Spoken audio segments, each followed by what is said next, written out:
are totally free. You'll even get a gift that enhances performance in the bedroom. Call 904-664-8217. 1010XL is presented by Farah and Farah, exclusive injury law firm of the Jacksonville Jaguars. Protecting you and your family. Call 396-5555. Jacksonville. He's Hacker. So much so that I had to ask around. I'm like, hey, I'm kind of a nice guy, right? Hacker is an ass. I try, as I'm getting into my old age at 39 years old, try not to let things bother me. Just know that I'm ultra soft. And he doesn't shy away from opinions. See Baker Mayfield throw 4 passes, but I get to see this homeless guy return a ball for a touchdown. It's Hacker After Dark on 1010XL. And a very good Monday evening to you, Jacksonville. It is Hacker After Dark, 1010XL 92.5 FM with Dylan Denmark. The Hacker Ryan Green with you for the second time today. I imagine most of you listening were definitely with us from 1:30 to 3 a.m. earlier this morning when we had the fifth quarter here with Dave Campo and Leon Searcy.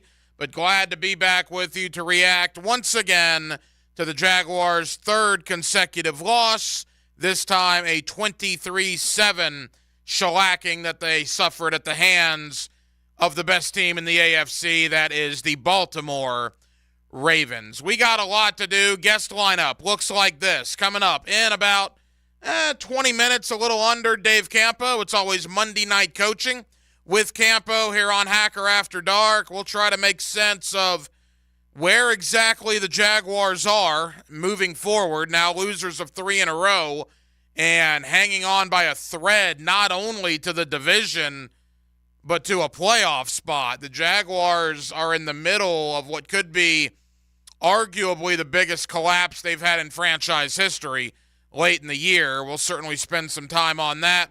We'll also get my buddy John Shipley of Jaguar Report. He comes up at the top of the 9 o'clock hour. But as you can imagine, it's going to be a lot of Jaguars here in hour number 1, and every night here on Hacker After Dark, we do kick it off with a big deal of the night and Dylan Denmark. Let's do that right now.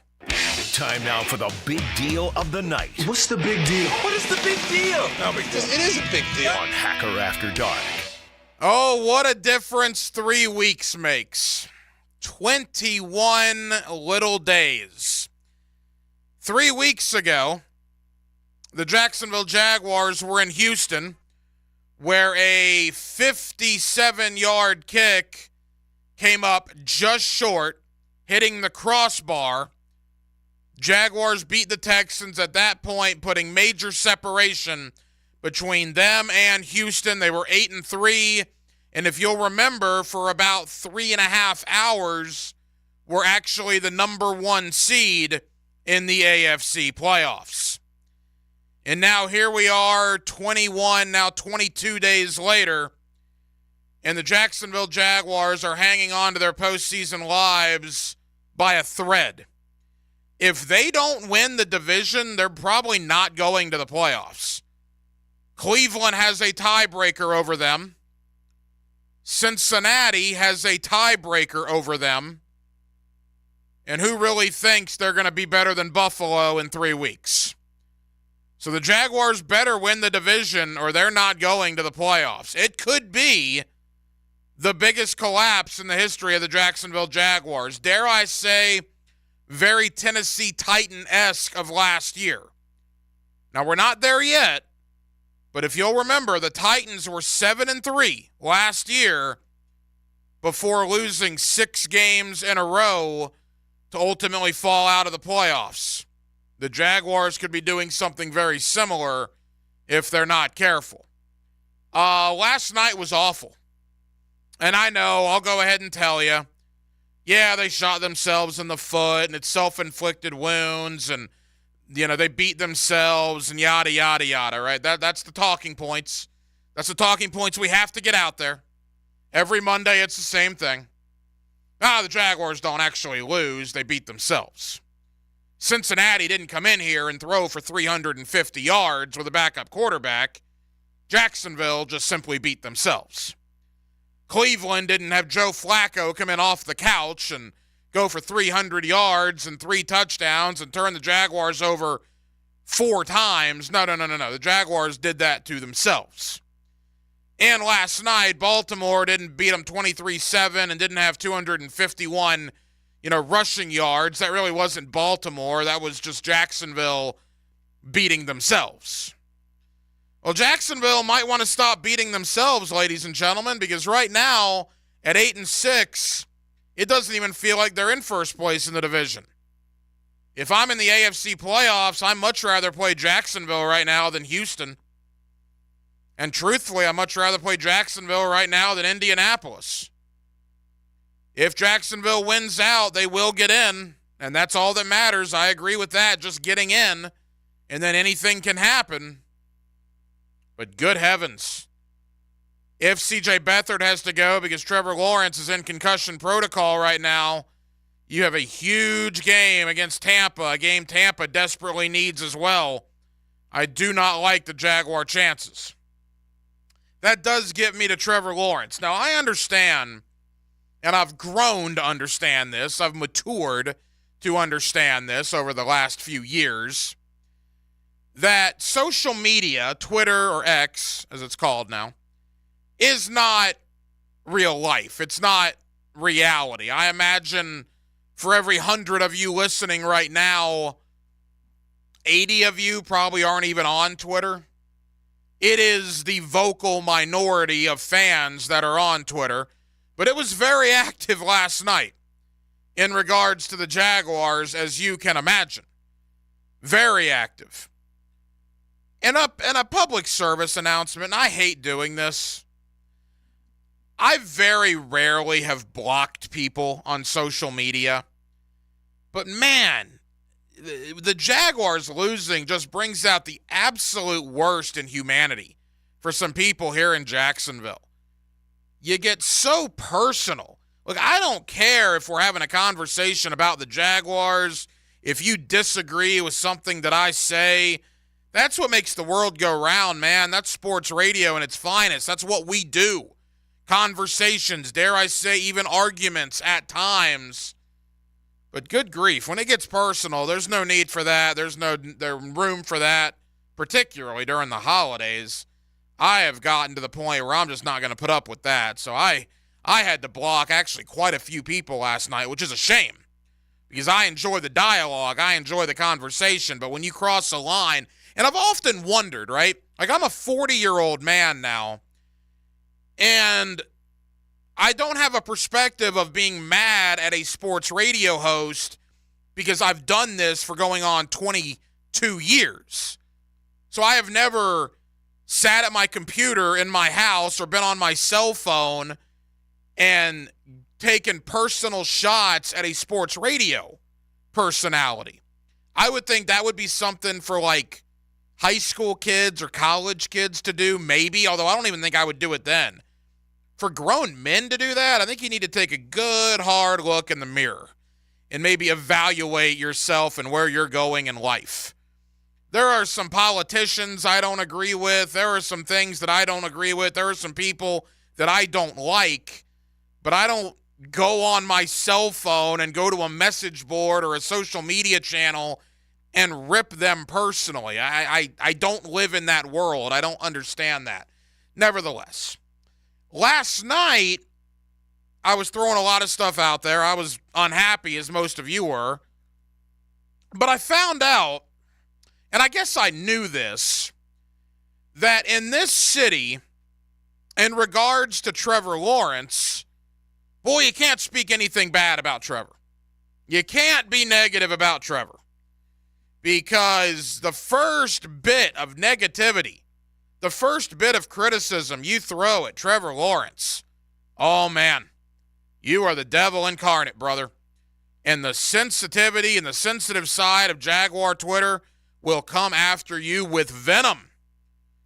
Unfortunately, I was backing up most of what I was saying with facts, which leads me to my guy, Tony Boselli.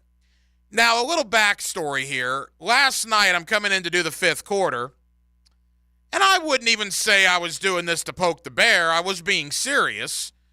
In no way, shape, or form would I take Gardner Minshew over Trevor Lawrence? I would not. I'm happy with Trevor. If I had the option to trade Gardner for Trevor, I would not do it. I want Trevor Lawrence to be the quarterback. I'm happy for Gardner. I'm a Gardner fan, but I do not want Gardner Minshew over Trevor Lawrence. All I put on social media last night was the fact that Gardner Minshew went into Baltimore, went into Lamar Jackson's house as the starting quarterback of the Indianapolis Colts and won a game at Baltimore earlier this year, and he looked pretty good in doing it. That's all I said. So I get home this morning from the fifth quarter about 3:30 or 4 a.m. Of course, I'm pretty, you can't just go to bed after a 2-hour radio show. Your sleep schedule's all messed up. I probably got into bed about 4:30 thinking I was going to sleep till noon. Nope, cell phone started going off around 8 a.m. because my guy Big Bo, Tony Baselli, was on the drill this morning with Dan Hicken and Jeff Prosser, the best morning sports talk show in Jacksonville, alluding to the post that I made. Not saying my name, but he was obviously talking about what I said in regards to Gardner beating Baltimore. And then Big Bo on the award-winning Jaguars Happy Hour said the same thing this afternoon. And Denmark, play the conversation. And again, this is not anything negative. I love Baselli. Are you kidding me? I'm flattered that he thought of me to say this. But this was Tony Baselli, Pete Prisco, and J.P. Shadrick earlier this afternoon on Jaguar Happy Hour. I'm not. No, I brought it up saying I'm not going to say the guy's name. Why not? Because I don't want to. Didn't you bring up Hayes last time? I'll say his name. I know who it is. Go ahead, say it then. It was Hacker. Do you confirm or deny this, Tony? I'm just confirming this that I think it's a ridiculous comment. I think it's a ridiculous comment to make. Well, and I don't think he was making the comment. If I read it right, he wasn't making the comment to say he would take Gardner Minshew over Trevor Lawrence, because I think he actually said he wouldn't. That's right. Pete, you're the man. Absolutely. I would not take Gardner Minshew over Trevor Lawrence. I'm just simply pointing out that this generational quarterback that we have here in Jacksonville, that apparently you cannot say a negative thing about, you cannot criticize without just venom spewing from Jaguar fans. If you compare the numbers, they're not that dissimilar. Gardner Minshew has started 10 games this year for an injured Anthony Richardson, completing 63% of his passes for 2,739 yards, 14 touchdowns, 8 interceptions, and has led the Colts all the way back from the doldrums of the league to now being 8-6 and in a tie with Jacksonville. Jacksonville has the tiebreaker, thank goodness. Trevor Lawrence, you compare his numbers. He started 4 more games, right? Gardner started 10 games. Trevor started 14. Trevor has 4 more touchdown passes, has 2 more interceptions, has about 700 more yards, and is completing 66% compared to Gardner's 63%. I would also point out that Gardner Minshew does not have over $100 million in wide receivers and tight ends that were brought in for him to use in his offense, like Christian Kirk and Zay Jones and Evan Ingram.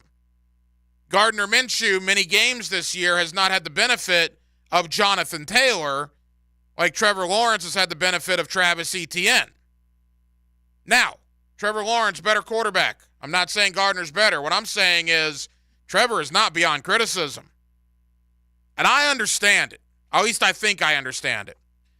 Jacksonville, you have seen for 25 years Peyton Manning in Indianapolis, Tom Brady in New England, Ben Roethlisberger with the Steelers, Mahomes in Kansas City, Andrew Luck in Indianapolis. You've seen them all, right?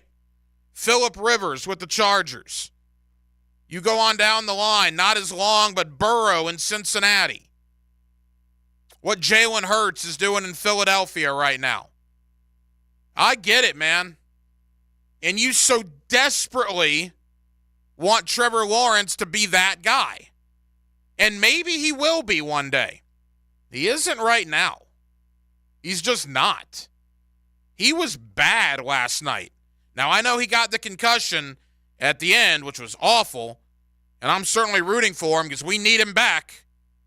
We need him back, and I hope he plays against Tampa. I don't expect him to, based on what I know about concussion protocol. But Trevor has not been good. You think about the 3 biggest home games this year. Kansas City, San Francisco, Baltimore. They have 1 touchdown in those 12 quarters. 1. They scored 9 points on 3 field goals against Kansas City. They scored 1 field goal against San Francisco, and the 1 touchdown came last night, Lawrence to Agnew. In 12 quarters, 3 games, Kansas City, San Francisco, Baltimore, this Jacksonville Jaguar offense has scored 19 points. They are averaging just over 6 points a game in the 3 biggest home games of the year. That's concerning, right? And let me also say this. Criticizing Trevor Lawrence does not mean you want Trevor Lawrence gone. For the life of me, I don't understand why anybody believes a critique or a criticism of Trevor Lawrence means that you're done with him. That is ridiculous. That is you being sensitive about your franchise quarterback. That's what that is. And there's no need to be sensitive. I'm sure if you ask Trevor Lawrence, he'll tell you he's not playing up to his standard. He'll tell you he's not among the best in the league right now because he's not. He's not. And I'm not talking about the big boy quarterbacks either. Look at Brock Purdy in San Francisco and how he's playing right now. Look at Jake Browning in Cincinnati and how he's playing right now. Now, of course, I would take Trevor over both of them. But the last 3 weeks, who's been the better quarterback? I would argue Brock Purdy and Browning have been as good, if not better, than Trevor. Statistically, they've been way better. People are mad, people are heated because you see the season slipping through your fingers, and now Trevor's in concussion protocol, and I get it. And there's a lot of angry people in this city. But Trevor Lawrence, I'm happy he's here. I believe he's a franchise quarterback, but he is not beyond criticism. He's not above criticism. And just because you criticize the guy doesn't mean you want him gone. Just because you make a joke on social media how Gardner Minshew went into Baltimore and won and Trevor could not beat Baltimore at home doesn't mean you want Gardner Minshew over Trevor Lawrence. It's a joke. In the words of Aaron Rodgers, relax. But maybe it's because people in this city are too sensitive when it comes to Trevor Lawrence. And why is that? Why is there so much sensitivity about Trevor Lawrence? Because he might not be the generational guy we thought he was. Which is fine. As long as he's above average to good, I'm fine with that. But there is no doubt that the way he's playing right now, he's anything but generational. Like I said, we need him back. We need him back in a big way. We're not going to do anything in the postseason without him. And you know what else? We need him to play better. Because if he gets back and he's playing the way he's been playing the last month or two, Jaguars aren't going to do anything anyway. Again, if there is the most indicting thing of this season to this point, and this is the entire offense, by the way. This is not just Trevor. This is offensive line. This is lack of running game. This is wide receivers. This is play calling. This is the whole kit and caboodle. Again, San Francisco, Kansas City, Baltimore. Your 3 biggest home games of the year in front of your crowd to make statements to the National Football League, and you score 1 touchdown in those 12 quarters? You score a combined 19 points in those 3 games? Ridiculous. ridiculous. There's a lot of problems on this offense. It's not just Trevor. But he's part of the problem, at least as of late. 641-1010 is the phone number on the phone line and on the text line, designed by Lifetime Enclosures. With Dylan Denmark, the Hacker Ryan Green with you. Monday night edition, Hacker After Dark. It's always Monday night coaching with Campo. My friend Dave Campo, former head coach of the Dallas Cowboys. He joins me next as we roll on a Monday here on 1010XL and 92.5 FM. Injuries are the Achilles heel of championship football. That is not a good sign as the medical staff coming out. Listen for the personal injury attorneys Farah and Farah Injury Update on 1010XL. Exclusive injury law firm of the Jacksonville Jaguars. Jacksonville. Hey folks, Rick Ballou here for John's Auto. They've been a staple in Jacksonville going all the way back to 1985. At John's Auto, they service all makes, all models, cars, trucks, diesel, you name it. They do it, whether it's routine maintenance or a complete engine overhaul. Call John's Auto on Arlington Road. That's 904-743-3857 or go to johnsautomotivejacks.com. Here's your 1010XL community calendar of local events and nonprofit groups helping people here at home. Winter Jam is looking for volunteers for their concert event January 14th at Veterans Memorial Arena. If you'd like to help, email Skip at loopevents.org. City Rescue Mission provides life-changing support for the homeless. Find ways to get involved at crmjacks.org. Pace Center for Young Teen Girls has been helping local girls realize and fulfill their individual potential year-round since 1985. To see how you can help change a young girl's life in your community, visit pacecenter.org.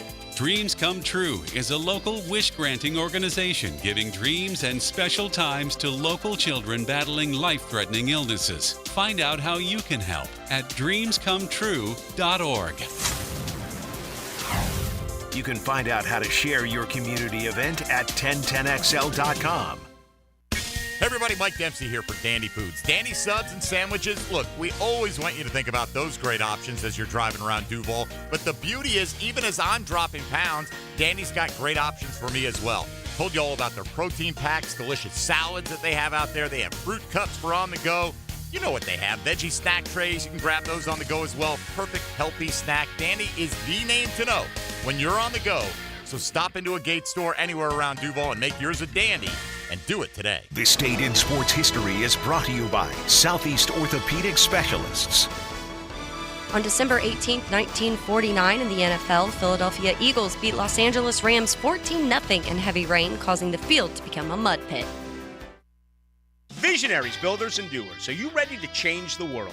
Miller Electric is your opportunity to shape the future. Miller Electric is leading the charge in electric vehicle technology with our state-of-the-art EV Innovation Design Center. We're working to create a sustainable future. We're also the proud partners of the Jacksonville Jaguars, powering their performance at the brand new Miller Electric Center. Miller Electric, we provide competitive pay, unbeatable benefits. Apply today. MillerCareers.com. Miller Electric, an equal opportunity employer. Hacker here, and you know I'm a sausage guy. We all know buying a present for that dude in our life, well, it isn't easy. Give them the gift of meat. You can now buy the Sausage Dude sausage, assorted or single flavors, right from their website. Add sausage to your holiday table this season with the Sausage Dude sausage. Polish, Hungarian, Italian, or beer bratwurst with cheddar and jalapeno, locally owned right here in Duval. Go to thesausagedudes.com today, the official sausage of the Jacksonville Jaguars.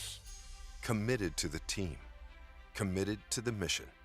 At Navy Mutual, we're committed to providing high-quality life insurance to members of the military and their families. So our policies have no fine print and no military service restrictions. We don't work on commission. We're nonprofit, so we pass the savings along to our members.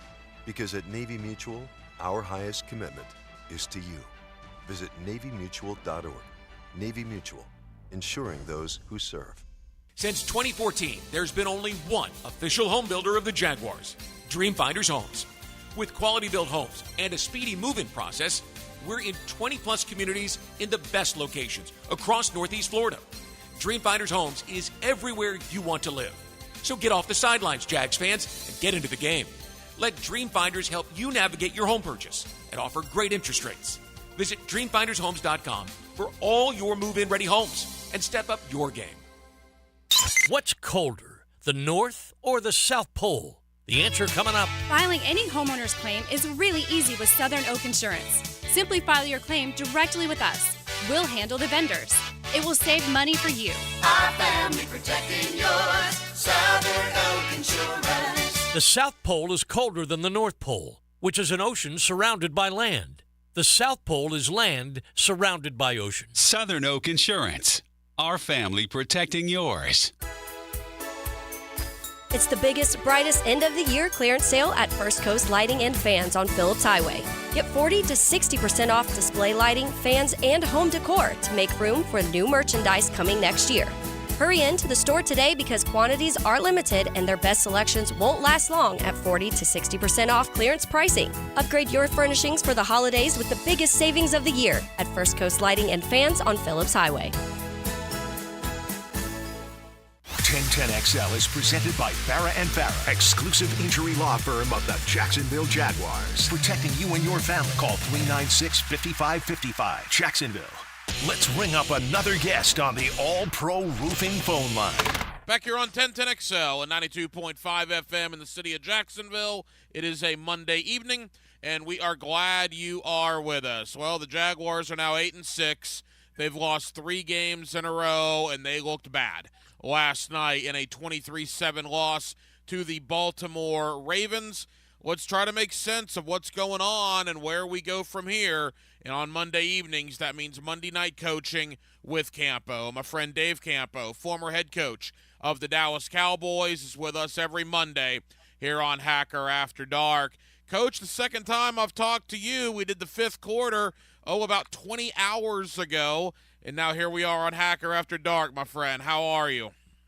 I'm doing okay. You know, I'm a little obviously frustrated with 3 losses with our Jaguars, but the sun's shining out there, and I got to throw a bunch of mulch down before I get a fine in the neighborhood. So I got things to do here, and you know, then you just, it's 24-hour rule, and then you move on. Coach, last night was not good. The end of the first half was a complete cluster. For people that did not listen to the 5th quarter earlier this morning, just your overall takeaway on a 23-7 loss. Well, obviously, you know, we're doing a lot of the things right now that we've been basically doing the whole year, you know, especially offensively. You know, we're, you know, penalties, fumbles, you know, just shooting yourself in the foot after pretty decent drives. And that's really kind of killing us. Trevor yesterday I thought was a little inaccurate, whether or not that's pressure or, you know, that I can't answer, but it was just one of those things in the first half. To be honest with you, we were in the ball game right up until the last drive of the half. You know, we missed the 2 field goals, and then the fumble is really what got us, because they had a field goal, and then when we fumbled that ball, when Trevor dropped it in the red zone, that was another score, basically a field goal at worst. And then they put a drive together, and, you know, once they went up 10-7, they got that right before the half. So, you know, it was, and then from the second half, it was just kind of an ugly second half. Coach, the fumble was bad enough. He was trying to switch arms. The ball fell. All right, it was bad, but whatever. To me, the inexcusable thing, the thing that absolutely cannot happen in professional football, is clock management or the lack thereof at the end of the half. How does something like that happen? Well, again, that's one that I didn't even mention. You know, that one there was the 4th thing that happened in the first half, and I can't answer that question because really, in all honesty, that's common sense. You know, when you got that situation, you clocked the ball. You know, what Doug Peterson said is we've scored in some situations like that by the offense not getting, the defense not being ready when you get down there. assuming that you're going to clock it. The problem is you can't throw the ball in the field of play. You know, it has to be one that you're either throwing it out of bounds or you're throwing it out of the end zone. And you try to get an extra play. But to be honest with you, if he had clocked it, they would have definitely had one shot. They probably would have had two because you'd throw those into the end zone. It is Monday Night Coaching with Campo. My man Dave Campo with us every Monday here on Hacker After Dark. Coach, I was critical of Trevor Lawrence last night on social media, again on the fifth quarter. A lot of people are, quite frankly. Is the criticism of Trevor Lawrence today in the city fair to you? Yeah, I mean, I think, he's not playing at the level of what the expectations are. There are things that he's doing that are pretty darn good, but at the same time, it just seems like there's a few errant throws. There's, he'll sail a ball here and there. It seems like we move the ball pretty good, and then all of a sudden something happens that derails it, and he's part of that. So, there's no question that there's some question as to, number one is he's not right now. He is not in the league with Mahomes and Burrow and those kind of guys. And to be honest with you, this fan base and our media and our team expects him to be in that level, and he's not at that level right now. And he's also in concussion protocol, which we'll get into in a moment, how that complicates things. Another thing last night, and this feels like deja vu, because I know I've asked you about this in the past. I remember asking you about this. The Jaguars had 60 offensive snaps last night. 47 of those 60 were called pass plays. Now, Trevor had to run the ball on 4 of them because the pocket broke down, so he only threw the ball 43 times. But, Coach, how does something like that happen where you have 60 snaps on offense and you only call 13 running plays last night? Well, you're going to have to ask the coaching staff that, because that's not the way you do it. You've got to be balanced. I don't care whether you're a pass-oriented football team or a run-oriented football team. You've got to be balanced. You can't run the ball all the time, and you can't throw it. And usually when you've got 50 passes in a game, and give or take 47 or 50, there's a good chance you're going to lose the football game, because there's only about 60, 65 snaps. And if you're only running the ball that amount of time, it's not going to work. And it looks like to me that we start out running the football, and we did, and we ran the ball pretty effectively on those first couple drives, and then we get one bad run, and then all of a sudden you don't see the run very much from that point on. So, that's something that they've got to rectify. If we think we're going to go into a ball game and throw it 50 times and win the football game, they're smoking hubbly bubbly. Monday Night Coaching with Campo, Dave Campo, former head coach of the Dallas Cowboys, here with us on Hacker After Dark. It's never good to smoke the hubbly bubbly, no question about that. Coach, 2-5 at home. And quite frankly, they've been embarrassed in 3 of those 5 home games. I mean, 2-5, Coach, at Everbank Stadium. How do you explain that? Yeah, that's a tough one, because, if you're going to be a chance to do something in the playoffs, you basically have to win at least 6 of your 8 home games, 6 or 7. And then when you go on the road, you split the games and you win the division games. And that's the blueprint. And when you're losing at home, that doesn't bode well for you. And, that's kind of the mantra, the blueprint. And obviously we're not handling that very well. Now you have to remember, 3 of those were really what you would consider quality opponents: Kansas City, San Francisco, and Baltimore. And so when you look at that scenario, you would be happy going into the season knowing that you're going to play the best guys at home. Well, we don't seem to play in prime time against the top teams, and that's why we're not there yet. You mentioned those 3 games, Coach. Kansas City, San Francisco, and Baltimore. That's 12 quarters. That's countless offensive possessions. And in those 12 quarters, those 3 games against 3 of the best in the NFL, the Jacksonville Jaguars have scored 1 touchdown. And that was last night with Jamal Agnew. That's unacceptable, correct? Yeah, well, once you look at our football team for the whole season, the offense, I don't want to say the offense has been bad, but what I will say is they're extremely inconsistent. Like I said earlier, they'll get a drive going. They're not pushing the ball down the field at all. And to be honest with you, when they've hit big plays, it's been in maximum protection. And that might be part of the reason they're not throwing the ball down the field, with the protection aspect. And when you do that, there's going to be inconsistency because all of a sudden you're going to get an offside penalty, a false start. Somebody's going to do something that hurts you, and then all of a sudden the drive stalls. When I look at our offense, that's the way it's been. And if you look at our defense over the year, they've had a couple of rough games, but really in this game right here, the defense kept us in that football game until right after the half when they came out and we, they scored right away coming out. We scored right away, and then we gave it right back.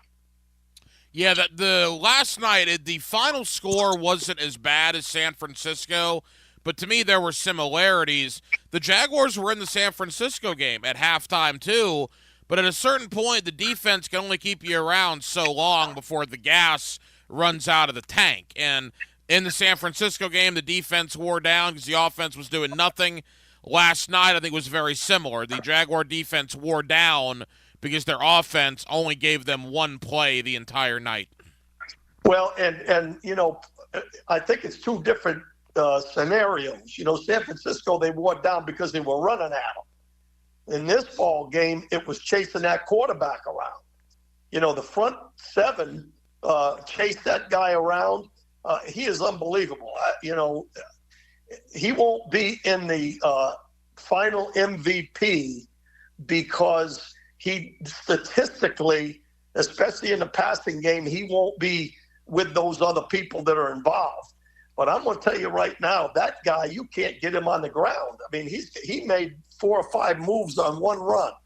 And when you run for 47 yards, 97 yards. And everybody's chasing you around. Plus, he scrambles all around and makes throws down the field. That wears the defense out. And that's really what happened yesterday. In the second half, he started scrambling more, and they started running the ball a little bit more. And we just got wore down because of chasing that guy around. Final moments with Dave Campo, Monday Night Coaching with Campo here on Hacker After Dark. Coach, I want to get to Tampa Bay in a moment. Quickly, one guy on the defense, Trayvon Walker, one of his best games as a Jaguar. There was a lot of negative last night, Coach. To me, one of the positives is Walker looks like he's getting better every week. Yeah, I think he is. And the one thing that I noticed more than anything else yesterday was his get-off. He wasn't really waiting around to see if they're going to run, pass, or get my hands on it. He came off the football yesterday. And, when you get sacks, some of it's the offensive tackle, is deep setting or he's not very good or whatever. But I thought he made some really good plays. And one of them was when he ran the guy down on a scramble after he went up, forced him out of the pocket. And then he ran Lamar down about 15 yards down the field. So I think the guy's getting better. And that's a positive because if this team, let's say this team makes the playoffs and they get knocked out in the first round, I don't know if that's going to happen.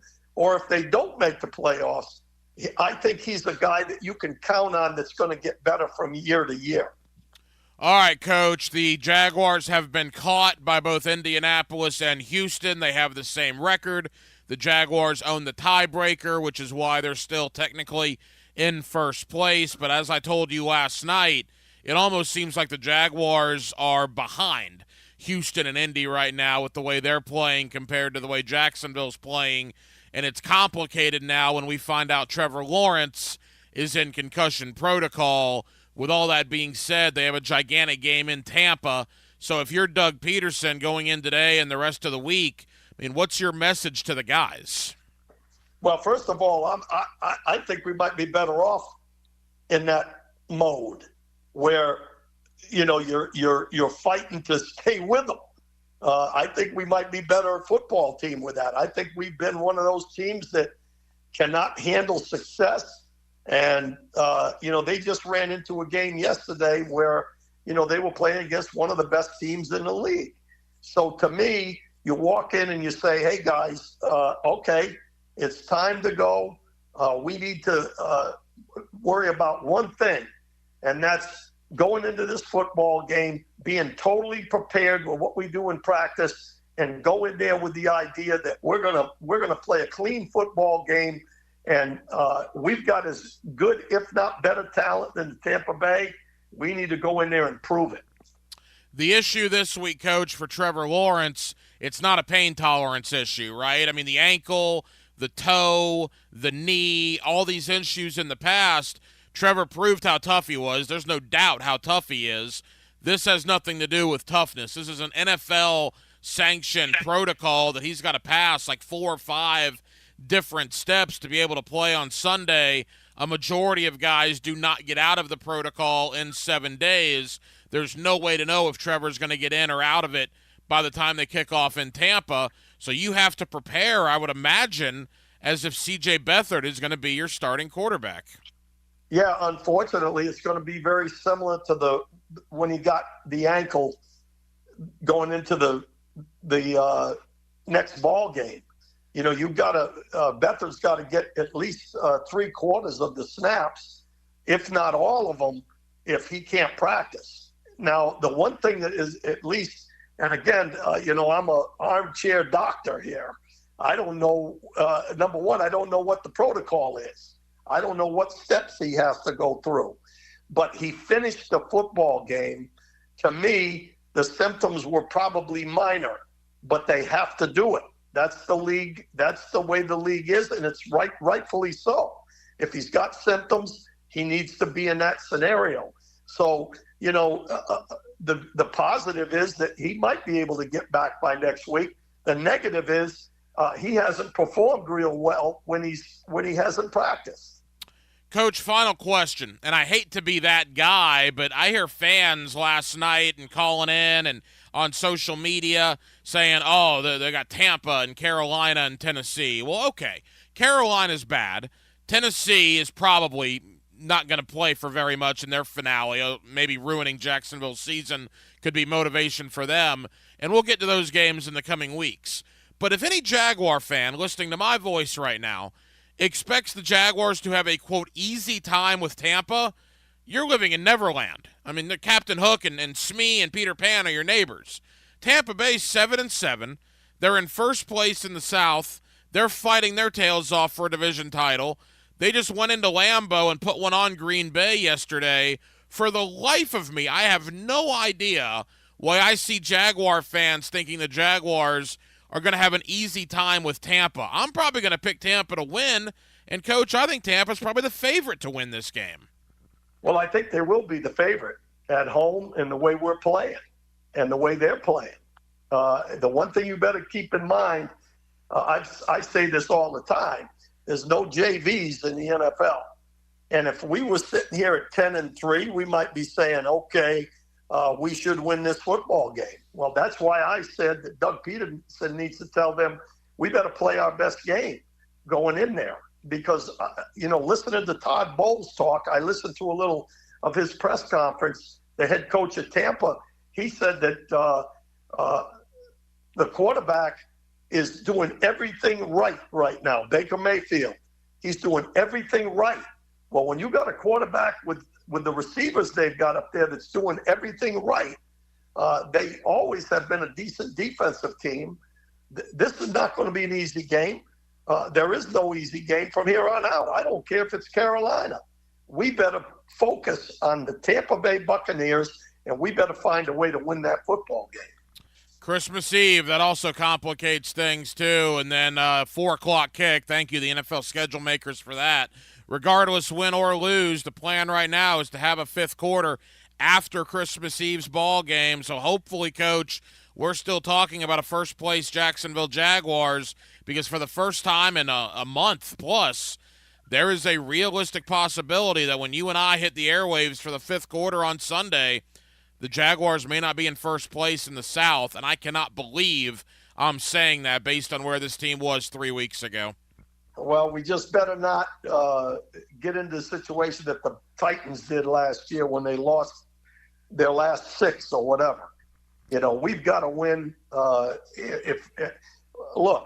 If we don't make the playoffs, we weren't ready. We weren't ready to take the next step. And I've always felt that they were a year ahead last year. We'll see. But you got to go into this football game even Steven, whether they're favored or you're favored. You better come in there with the idea that the team that plays the best is going to win. Head coach Dave Campo is with us every Monday here on Hacker After Dark. Coach, I appreciate you, my friend. I'll see you Sunday for the fifth quarter.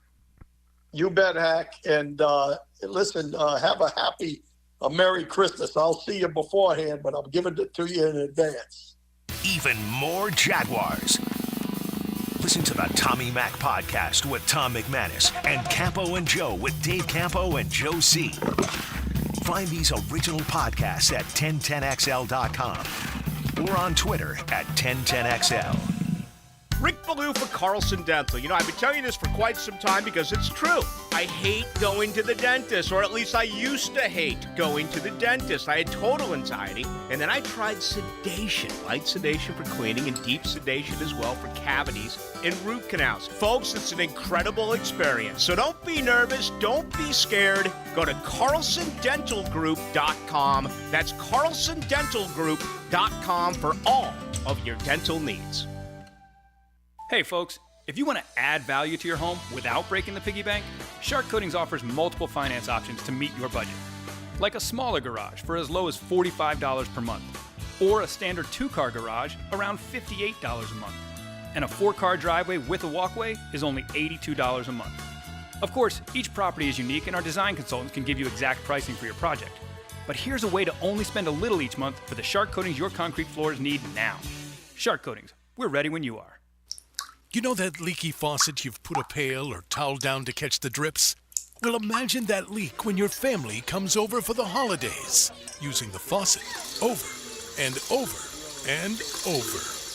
Avoid holiday floods with a call to Duck Duck Rooter today. Duck Duck Rooter will come and resolve those dripping faucets and leaky pipes so you can enjoy a hassle-free holiday season. Call 904-862-6769. Visit DuckDuckRooter.com. Come to Monahan Jewelers' 46th annual holiday sale now with up to 30% off on GIA certified diamonds and up to 40% off our entire store. Certified diamonds, gemstones, engagement rings, diamond studs, designer brands. We're not a big box store. We're your local family jeweler with an amazing hand-picked inventory for every budget. And with interest-free financing, enjoy beautiful jewelry with a low monthly payment. Support your local family jeweler this Christmas with up to 40% off our entire inventory. Monahan Jewelers in Atlantic Beach. Open 7 days a week in December. Follow the Knowles climb back to ACC prominence. Listen for the latest news and notes on the Knowles every week on the Seminole Report. Brought to you by your local Ag Pro, your home team on 1010XL. Post-game Monday on 1010XL is brought to you by Dandy Foods, makers of quality fresh sandwiches and home of the good stuff. At Cannons of Jacksonville, they know that when you're towing anything, you gotta have products you can rely on. With over 50 years of fabrication expertise, the family at Cannons can repair or install precisely what you need to tow with confidence. Whether it's a heavy-duty hitch, trailer frame, gooseneck, tow bar, or any other towing accessory, Cannons will provide you with unmatched precision and durability. For all your towing needs, visit cannonsofjacks.com, where quality and customer satisfaction collide. Instant Keys. You don't have to go to the dealer. Instant Keys comes to you. Instant Keys saves the day if you have lost or broken keys. They can program new keys and remotes for nearly every make and model of vehicle at a fraction of the dealership cost. Fast, honest, and reliable locksmith service. Call 722-1111. Instant Keys. Instant Keys. You don't have to go to the dealer. Instant Keys comes to you. Hi Jags fans, Walker Little here for my friends at Kingfish Pest Control. Playing offensive line in the NFL, I must block and protect on every down. When it comes to keeping my home pest-free, I expect that same level of protection. So I contacted Kingfish after seeing thousands of positive online customer reviews about their service. I can confirm from personal experience, bugs don't stand a chance getting past Kingfish Pest Control. Do what I did. Reach out to Kingfish Pest Control to protect your home, a proud partner of your Jacksonville Jaguars. Are you about ready to deck the halls for the holidays, but your home is cluttered with unwanted junk? Don't let the mess dampen your holiday spirit. Call J-Dog Junk Removal. And it's not just about cleaning up your space, it's about making a positive impact. You deserve a clutter-free home to celebrate in style. They're on a mission to make your holidays brighter and your home junk-free. Call now at 844-GET-JDOG or enter your zip code at jdog.com. J-Dog Junk Removal. Veteran-owned, veteran-operated. Life is about choices and the decisions you make. I'm David Robbins with Epstein & Robbins. If you're convicted of a DUI, you'll have to face severe consequences. Walking through the doors of the courthouse or appearing at a bond hearing can be extremely intimidating. Without the right lawyer, you're likely to make the wrong decision. Let our team help you make the right decisions in court. Epstein & Robbins, the right choice. Epstein & Robbins, fighting for your rights since 1975. At the First Coast YMCA, you'll find much more than just a gym. We offer many ways to help you be active, reach weight loss goals, and find your inner strength while you connect with your community. Family memberships at the Y include unlimited group exercise classes, childcare while you work out, and youth sports participation. It's easy to join the Y and affordable for all. Plus, the Y is a great place to meet a new circle of friends. Visit the Y near you or online at fcymca.org. 1010XL is presented by Farah & Farah, exclusive injury law firm of the Jacksonville Jaguars. Protecting you and your family. Call 396-5555. Jacksonville. Hacker After Dark on 1010XL. Week 15, National Football League wrapping up right now. Philadelphia and Seattle.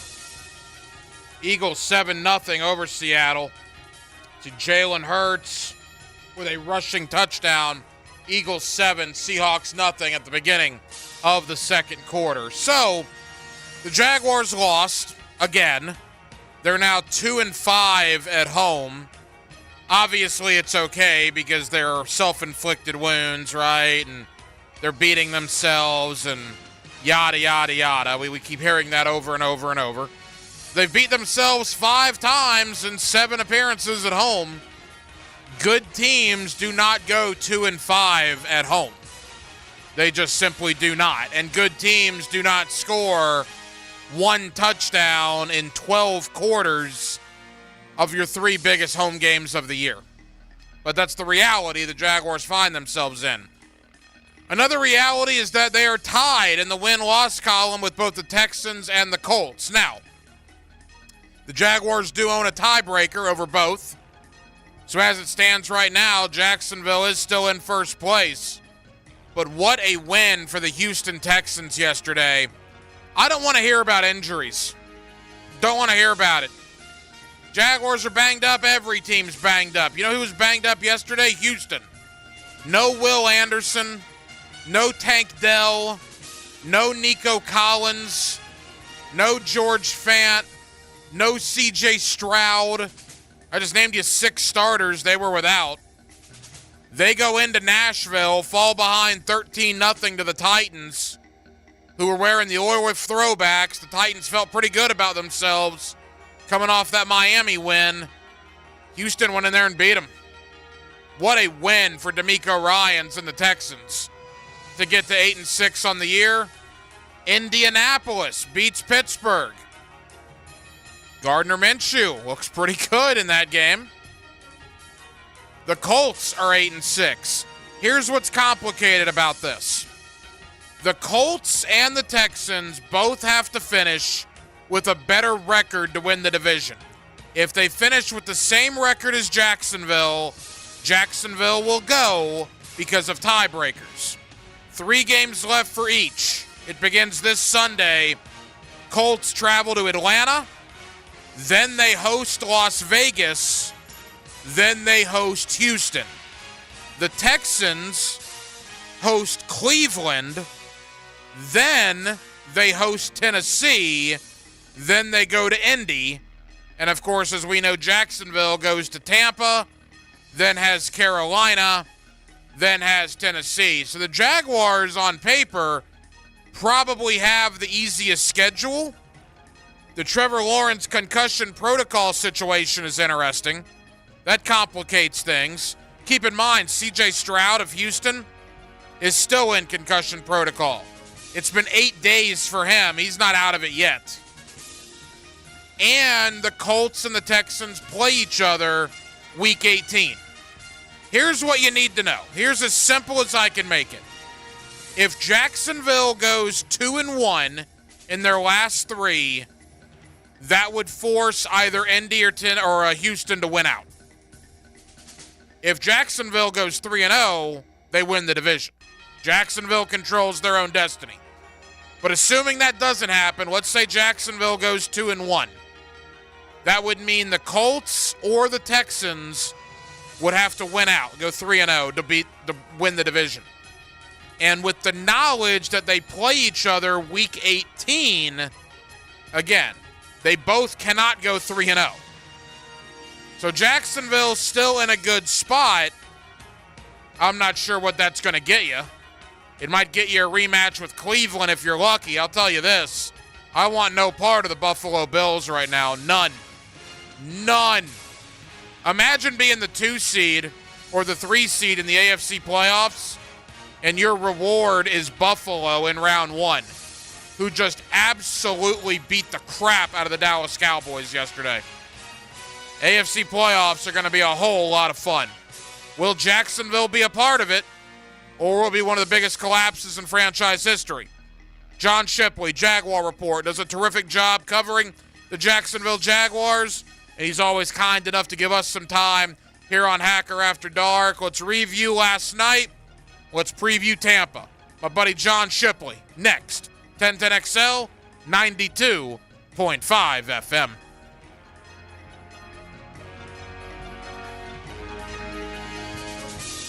Are you a super prognosticator? Yes! No. Yes! Play 1010XL's weekly pickup. You won! You can win a barbecue feast from ABBQ.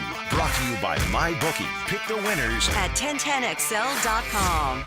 Save big at Key Buick GMC, up to $9,000 off on all new 23 Buick Enclaves, or up to $8,500 off new 23 Buick Envisions. Low APR rates like 1.9% APR financing for 36 months, 4.5% for 48 or 60 months, and 5.44% APR for up to 72 months. It comes with a lifetime powertrain warranty whenever you purchase a new vehicle from Key Buick GMC, across the street from Tinseltown, Southside and Gate. I'm getting vaccinated with Prevnar 20, a Pfizer vaccine. So am I, because I'm at risk for pneumococcal pneumonia. If you're 19 or older with chronic conditions like asthma, diabetes, COPD, or heart disease, or are 65 or older, you are at increased risk for pneumococcal pneumonia. Ask your doctor or pharmacist about Prevnar 20, pneumococcal 20-valent conjugate vaccine. It can help protect you against pneumococcal pneumonia in just 1 dose.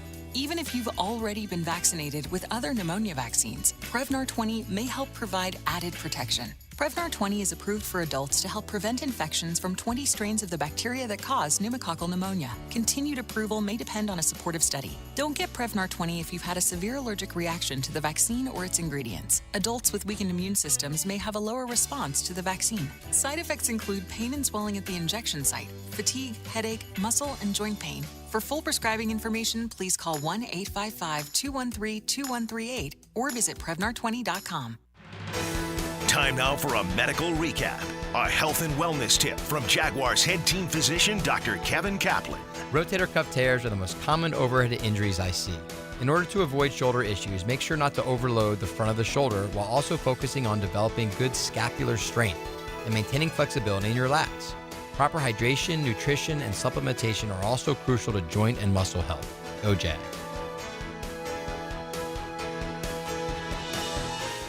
WJXL AM Jacksonville Beach. WJXL FM Jacksonville Beach.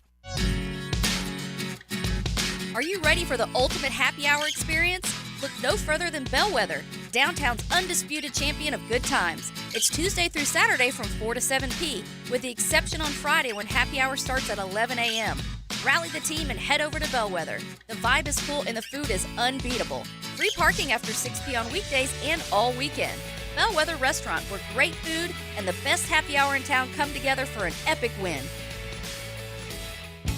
At Golden Hammer Roofing and Gutters, you get the golden standard in roofing.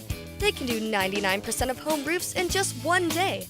No construction activities lingering around for an extended period, allowing you to resume your normal activities. Plus weather protection. You minimize the risk for rain or weather damage during the construction process. Call or visit to find out if they can do your roof in just one day. Golden Hammer Roofing and Gutters. Golden Hammer. The golden standard in roofing. Committed to the team. Committed to the mission. At Navy Mutual, we're committed to providing high-quality life insurance to members of the military and their families. So our policies have no fine print and no military service restrictions. We don't work on commission. We're nonprofit, so we pass the savings along to our members. Because at Navy Mutual, our highest commitment is to you.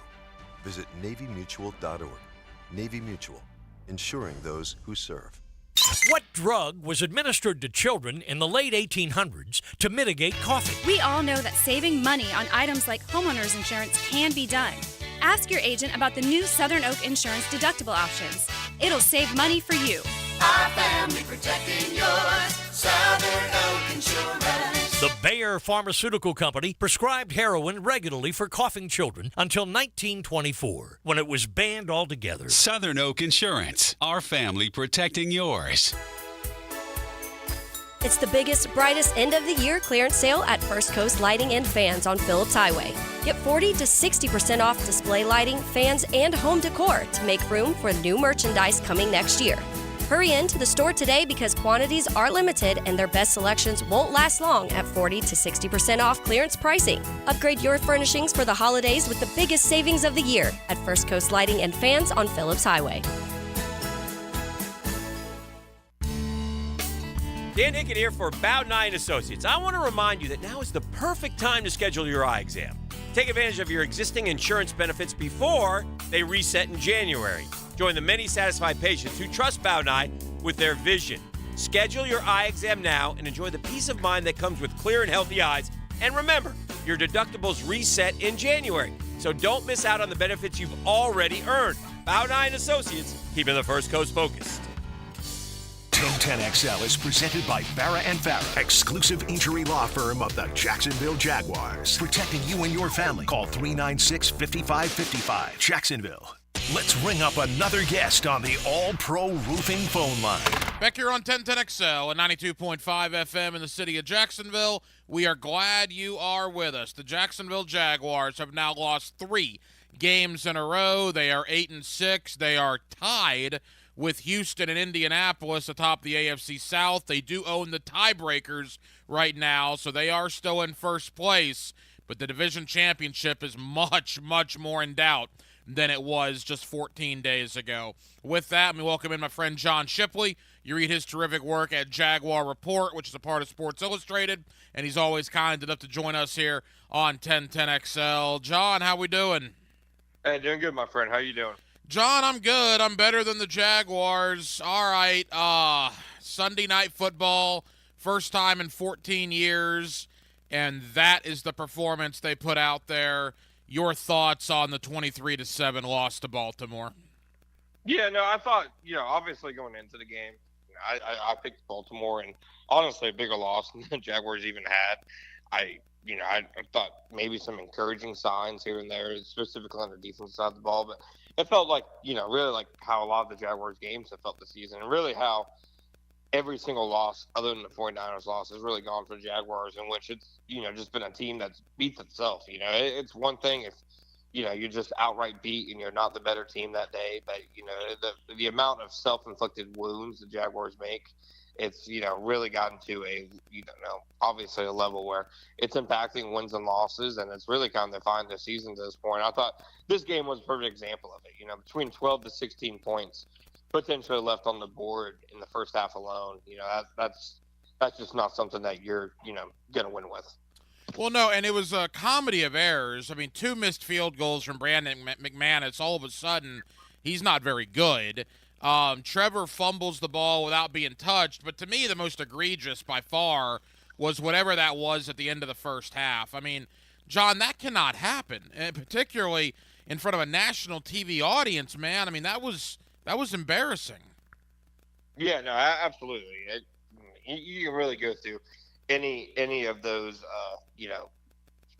4 instances and draw a number of reasons why they shouldn't have happened. Obviously the spike, non-spike was a big play.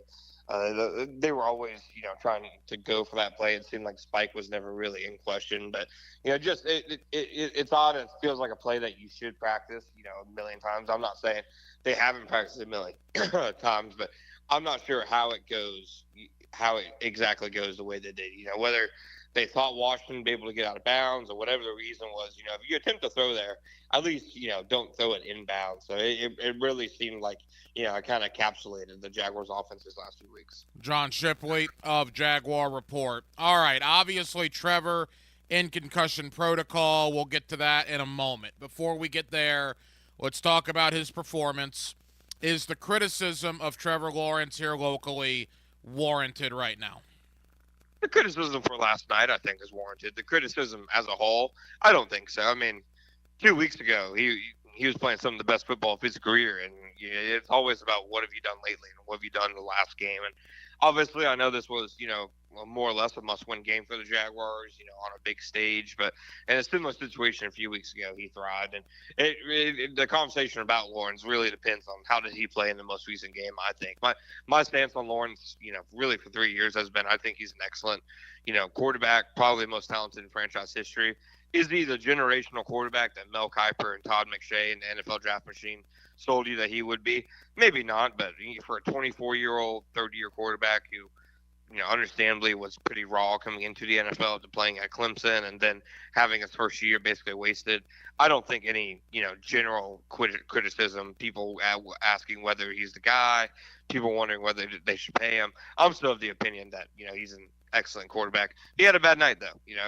Good quarterbacks have bad nights, and he absolutely had one. John, it's interesting. You've covered this team now for, 6 years? You've been around them a long, long time. In the fan base in particular, look, I think it's fair to criticize Trevor, but does that mean that you want him gone? No. I mean, like I made a comment on social media about Trevor and his poor performance, and you would have thought I was the devil incarnate. I mean, I don't even know how to describe it. It's just the sensitivity that some people here have anytime you talk negatively about Trevor Lawrence. I understand that people want him to be our Mahomes or our, Jalen Hurts, our Joe Burrow. I don't think he is that right now, and people are having a hard time wrapping their minds around that, I think. Yeah, I think that's absolutely fair. He's not one of the 2 or 3 best quarterbacks in the NFL, and I don't think he's safe from any criticism when he doesn't play well. But I do think more often not in the case, he is really the straw that stirs the drinks for the Jaguars, and it's not often that he's the biggest reason that they're struggling. Last night, he was one of the major factors, if not the major factor, but I would say that that's, not the case very frequently. Even when they're playing poorly, it doesn't seem like that usually falls at his feet. But again, bad game. I don't think anybody would really deny it. Anybody should try to deny it. But I also think in the context of everything, that is still a guy who you can be incredibly, encouraged about moving forward, even if this year hasn't gone, the way people thought it would. John, clearly they missed Christian Kirk, but my response to that is this. In 3 home games against Kansas City, San Francisco, and Baltimore, the team has scored 1 touchdown in those 12 quarters. That's pathetic. So even when Kirk was out there in big-time games, they were not getting anything done. They did not score a TD against Kansas City. They did not score a TD against San Francisco. what has gone so wrong for this offense in these big matchups? Yeah, no, I think that you're exactly, on the point there. I think, I said after the San Francisco 49ers loss, so that game proved that, they just weren't ready to be one of the NFL's, elites yet. And I think everything that we've seen since then has shown it.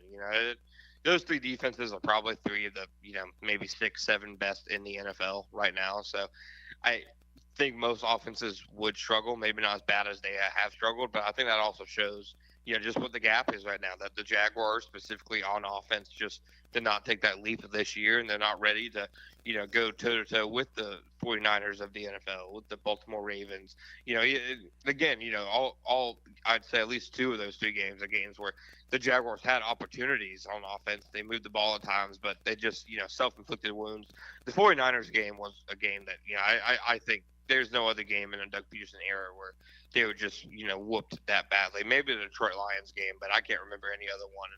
And those 3 games absolutely, kind of tell the story of their play at home this year. John Shipley of Jaguar Report. John, are you concerned with Brandon McManus moving forward? I mean, I think you have to be. He's missed 4 of his last 5, and obviously, it's, I think most of those has been 50-plus yards. I think it's 2 55-yarders.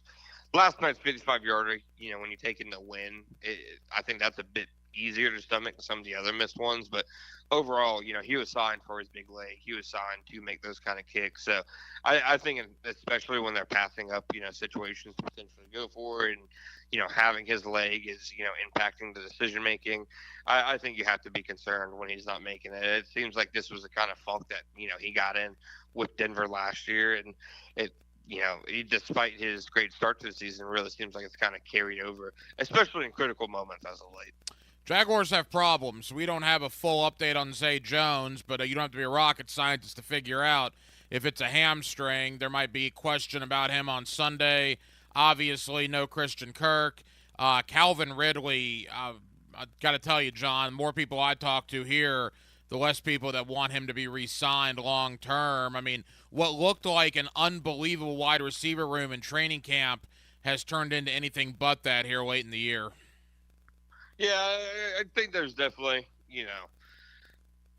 the story of how the season has gone has really hit the wide receiver room. It always felt like the room in general was a 3-player room, and if any injuries happened to it, they would obviously, have some issues at position. I think, Parker Washington's made some nice plays here and there, but I don't think he's really ready to be a starter yet. You saw, some of the reserves last night. Elijah Cooks obviously had a pretty bad red zone drop. The position in general, the play just hasn't been as consistent as maybe it was even at times last year. And there are reasons for that. I don't think anybody's saying, like, I've seen people say, maybe to miss Marvin Jones. I don't think it's anything like that. I think it's just, simple execution things. And, Ridley, on the other hand, it seems like the season with him has really ebbed and flow. There are some games, Cleveland Browns game where he absolutely doesn't look like somebody that you need to bring back. And then games like, I honestly thought he played well last night. He made a couple impressive catches, had one that really should have been a touchdown where he looks like, a good piece of the offense, just for whatever reason hasn't meshed as cleanly as I think anybody would have guessed that it would. John Shipley of Jaguar Report. John, before we look ahead quickly to the defense, I thought played well last night, certainly played well enough for the Jaguars to win, and it appears Trayvon Walker, if you want to look for a positive, is continuing to get better. Yeah, absolutely. I thought the defense, obviously Lamar Jackson, he's going to make plays, especially in big situations. I thought Lamar was honestly terrific last night, save for 2 throws, the interception he threw, and then the Isaiah Likely jump ball, while it worked, was obviously not a good decision. I thought outside of that, Lamar was fantastic. So, the defense obviously gave up some plays here and there, but that's going to happen when you're playing an MVP, one of the NFL's best players in general, not just at the quarterback position. But I thought in general the defense is really what kept them in the game at times. The fact that it was a 1-score, 10-point game for much of the game until late when turnovers started to bite the Jaguars, I thought was a, direct result of the defense hanging in there and playing tough. All right, John, we move forward, and it's complicated now knowing that Trevor Lawrence is in concussion protocol. I mean, look, last year after Detroit, this year after Indianapolis, and after Cincinnati, it was a pain tolerance. It was a a toughness issue, if you will. And Trevor answered the bell. We know he is an unbelievably tough dude that plays through a lot of injuries. This week, it's not about toughness. It's about a 5-step NFL-sanctioned protocol that he's going to have to go through to be able to keep his consecutive start streak alive. Not a lot of guys get through it in 7 days. Some do. Amari Cooper got through it, as an example, in 7 days. We saw C.J. Stroud was unable to get through it. A lot of quarterbacks don't get through it in a week. It's very early, obviously, but do we have to anticipate C.J. Beathard making a start in Tampa on Sunday? Oh, I think it's a very real possibility. Like you said, there are some instances. I think Chris Olave did it earlier this year, Brock Purdy as well, where guys have been able to play the week after being placed in the concussion protocol. But it doesn't happen very frequently. Like you said, there's 5 phases a player must pass. So I'm not ready to say that there's no chance Trevor Lawrence plays, but we'll obviously see this week, with how he's trending, how it really, looks for him being able to potentially play in the game. So I think there's a very real chance, a bigger chance than at any other point in Lawrence's career that, C.J. Beathard might play. Because like you said, it's not a pain tolerance thing. It's not a toughness thing. It's, something that, in a lot of ways, is completely out of his hands.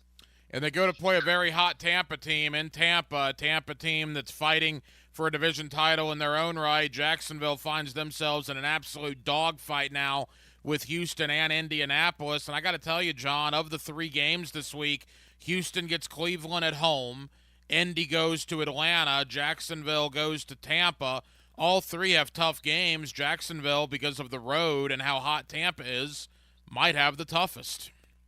Yeah, absolutely. I think Tampa is probably the toughest game for any of those teams, left on that schedule. And a lot of times it's about how you're playing at the moment. The Jaguars obviously haven't been playing very well these last 3 weeks, while Tampa's been playing some of their best football. I know Dave Canellis has been, a really strong hire over there for them. They just put up 34 points on the Green Bay Packers. I believe Baker Mayfield had a perfect passer rating. So there's a lot of things going right for them at this moment. And, at this point in time, there's not a lot of things going right for the Jaguars. If these teams had played a month and a half ago, I think, it's probably a different result, different feeling around the game. But as of right now, the Bucs game looks incredibly difficult. John, do you still think they're going to win the division?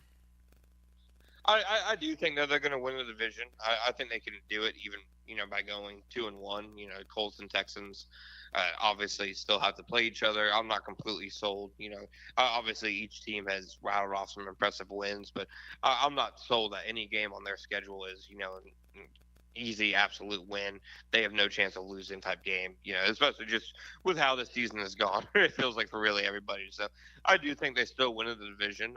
Obviously, I'm not 100% confident in it. I was much more confident, 3 weeks ago or even 2 weeks ago. But obviously, there's still a path there that it can happen. But a lot of it's in their own hands. But that doesn't mean much at this point, considering how the last 2 weeks has gone. 2-1 probably gets it done, assuming one of those 2 is against Tennessee. Then you would own both tiebreakers against the Texans, and you already own the tiebreaker against Indianapolis. We'll see. Let them know going into Tampa next week, John, about Jaguar Report and what you guys have coming out. Yeah, we'll obviously be covering a team up until, Christmas Eve, their trip over to Tampa. You can listen to the Jaguar Report podcast. We'll have an episode out later today after Doug Peterson speaks, and then an episode later in the week previewing the game, as well as some pieces throughout the week, previewing the matchup, key players to watch, key storylines, the good stuff. John Shipley of Jaguar Report. John, have a happy holidays, brother. If I don't talk to you, happy New Year as well, and we'll talk again soon, my friend. You too, Finn. Believe in the unbelievable. Unbelievable! 1010XL. I can't believe it! I can't believe it! We're hearing is believing. Unbelievable! Jacksonville Orthopedic Institute is the sports medicine leader in Northeast Florida. We're proud to be the official sports medicine provider for your hometown teams, including the Jaguars, Sharks, Axemen, Armada, and the Jumbo Shrimp. We have the most cutting-edge resources for sports medicine care, including Active Armor casting, Alter-G anti-gravity treadmills, and highly trained physicians and athletic trainers. JOI is truly where the pros go, and so should you. If you have a slow-draining sink or toilet that sounds like it's about to back up, Imagine the potential plumbing emergency when you have family over for the holidays. Flush after flush after flush. Avoid holiday clogs with a call to DuckDuckRooter today. DuckDuckRooter will come and resolve those plumbing issues so you can enjoy a free-flowing holiday season. Call 904-862-6769. Visit DuckDuckRooter.com. Really want to light up the night this New Year's Eve? Superior Fireworks on Blanding Boulevard has something for everyone on any budget.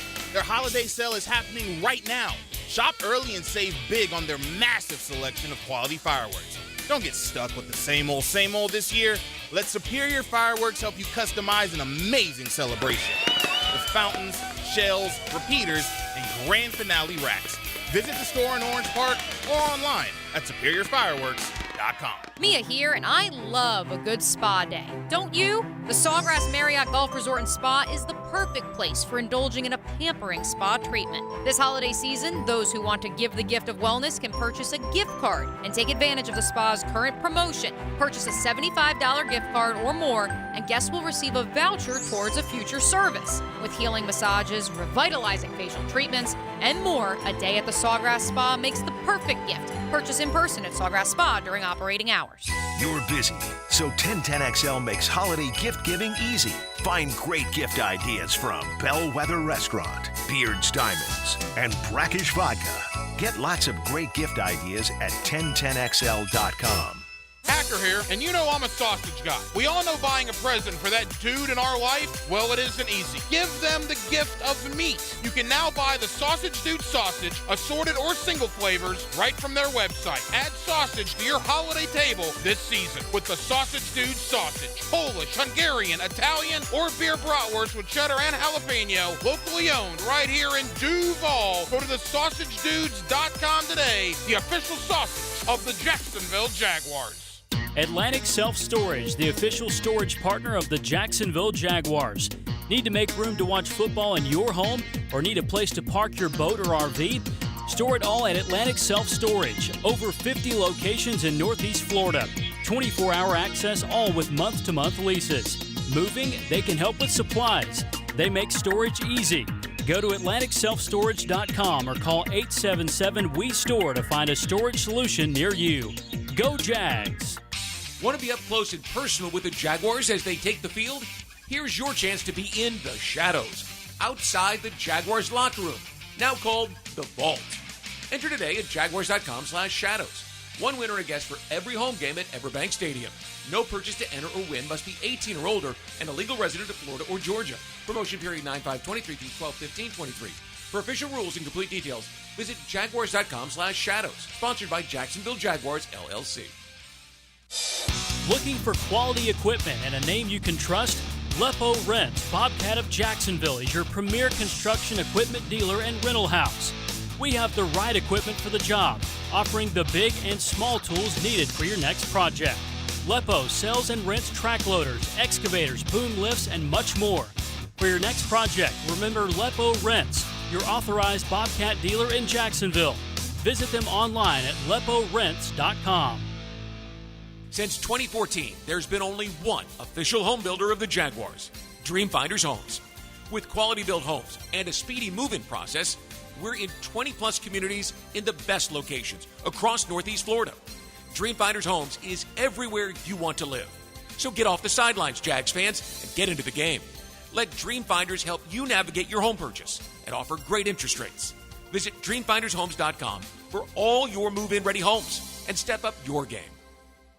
Frank Franzi here for Stanley Pools. There's a reason so many of my friends and our listeners have had Stanley Pools build their pools and now maintain their pools, because Stanley Pools truly cares about their customers. Stanley Pools is locally owned and has been serving our community for 35 years. For all of your pool needs, call Stanley Pools at 269-7277. That's Stanley Pools, a family tradition of fine swimming pools. 269-7277, or find them online at StanleyPoolsFL.com.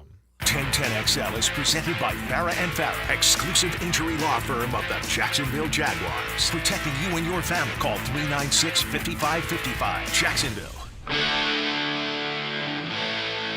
This is Hacker After Dark on 1010XL.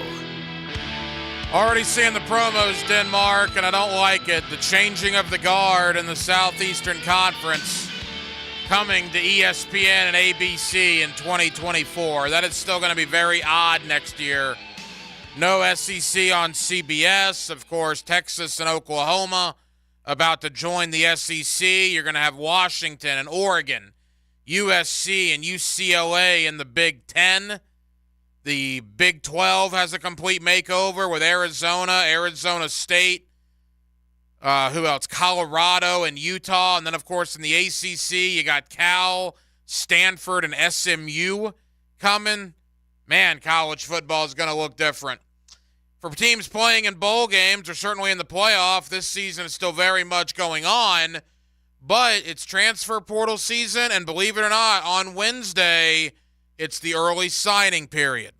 The formal national signing day, I guess still technically is in February, but about 80 to 90% of guys now will sign on Wednesday, less than 48 hours from now. A lot of guys in our area, certainly Florida, Florida State, Miami, and Georgia, will sign a lot of guys on Wednesday for the early signing period in December. Andrew Spivey, GatorCountry.com. He's one of our guys in Gainesville. Let's talk about Billy Napier's recruiting class, guys they're hoping to flip, guys they're hoping to hang on to, and Florida's been pretty active in the transfer portal over the last 24 hours or so. Not one, not two, but three brand new commitments out of the transfer portal. We'll talk about all that next. Andrew Spivey, GatorCountry.com, previewing Florida, an early signing day on Wednesday as Hacker After Dark rolls on. It's a Monday night in Jacksonville, Florida with Dylan Denmark. The Hacker Ryan Green with you here on 1010XL and 92.5 FM. A long drive on the golf course is a beautiful sight, but it can't win a football game. Find out what we're made of right now. Let's go. Listen for the Tire Outlet Drive of the Game. We gotta get fixed. On 1010XL. Tire Outlet. Wholesale prices, premium service. Hey, it's Matt Hayes, and I had one of those aha moments last week. During my Awaken 180 weekly weigh-in, I only lost 2.5 pounds.